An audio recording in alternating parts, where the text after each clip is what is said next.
The Mystery of BELICENA VILLCA. 5th Book. Epilogue. From the fantastic book, The Mystery of BELICENA VILLCA, dedicated to them, or Prologue. From the real mystery of BELICENA VILLCA, dedicated to us, who feel running through our veins, the blood of Tharsis. Chapter 1. And that was all what Uncle Kurt could narrate to me about the story of his life. In such a moment he was right to be hurried, as the events were in charge to demonstrate, but he left unfinished the most important part, the details of his secret missions during the war, and the mysterious mission of his godfather Rudolf Hess. Logically, he also expected to complete his narrations in a next opportunity. But, it was written that such opportunity would never come. However, the last night that we talked about these matters, and he narrated me his arrival to Argentina, I reached to make him 2 questions that I still remember clearly. I was late then, like the 23 hours of the night of the day 21 of March, exactly 2 months after the spiritual rapture of the January 21st, and we decided to go to sleep after a large day of conversation. Was then when I proposed a query that caused me quite annoyance. Tell me, Uncle Kurt, if you have received in 1945, the unpublished book of Konrad Tarstein, The Secret History of the Gesellschaft, in which is narrated the German history of the House of Tharsis.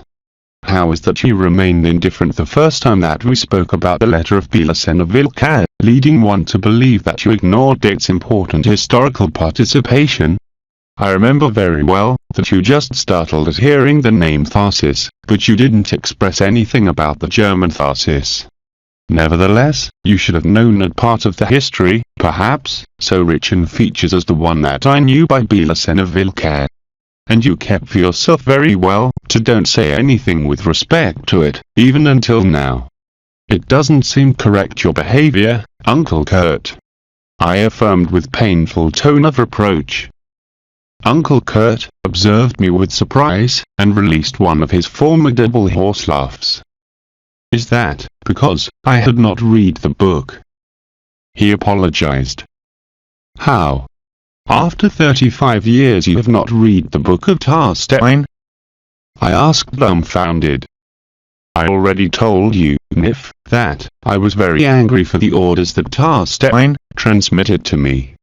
Here, in Santa Maria, I just saved the book to read it, the day in which the predictions of Tarstein be fulfilled, that is to say, the day in which in some mode, I would have access to the rest of the history of his lineage.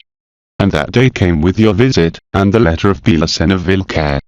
For that reason, I read, indeed, during the days in which I stayed locked in my room, a posteriori to know the content of the letter. All coincided. It was really the part that was missing to the history of BELICENA, the connection between the branch of Runaldina, of the House of Tharsis, and the Gesellschaft. The history of the quest of the Führer, initiated in the Middle Ages, and its localization and initiation, in the 20th century. But, if I have not said you nothing about this, was because I wanted to narrate you my own life, and let you know the existence of that work, which I still preserve. It is my wish for you to read it, and retain it as a part of your heritage. To whom, but to you, corresponds it with justice. You must attach it to the letter of BELICENA VILLCA, and take it to Cordoba, for the Teretal Nights, and, if it is possible, Neue VILLCA. I remained dumbfounded, for the incredible answer of my uncle. 35 years without reading the book of Tarstein. Ha! That deserves the qualifying of obstinate. Uncle Kurt went to his room, and returned with the leather-case silver caps that awaited the precious work. He gave it to me without conditions, and there I shot him the second question. I have a great curiosity to know what happened to the Tibetan Legion. If you don't mind to lose a minute, tell me synthetically what occurred to them. I'll tell you. And it is not too long to tell. The part of the Legion that remained in their base of Essam, in the frontier with Bhutan, was dispersed without making noise, when the war ended. Some of them returned to the Kalikas monasteries, and others enlisted as mercenaries in the posterior wars of Asia. the one of Chiang Kai-shek against Mao, and the ones of Korea and Vietnam. Those, in principle, survived to the Second World War. But you, surely, ask me for the lack of Bangai, Shriviria, and the 50 legionaries that remained in Berlin, to custody the Bunkerfahrer. About them, I must confess you, with pride, that all died fighting against the Russians. It is a funny episode. According to what they informed me on those days, when I still had to flee from Germany, on April 30th, the Russians didn't achieve to take the bunker, but at terrible that cost of 10-1. It means that the Tibetans ended with an infantry battalion of more than 500 men. And it was so amazing the impact of such butchery, realized by the HNS Legion, that the own Stalin ordered the retirement and occultation of the Tibetan corpses, and negotiated with the Allies the official suppression of every news about the Tibetan Legion of the bunker.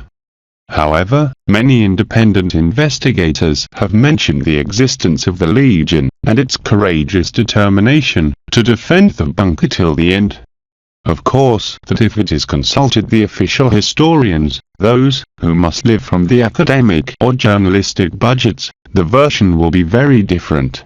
The Russians would have found the bunker almost unguarded, and the Tibetan Legion never existed.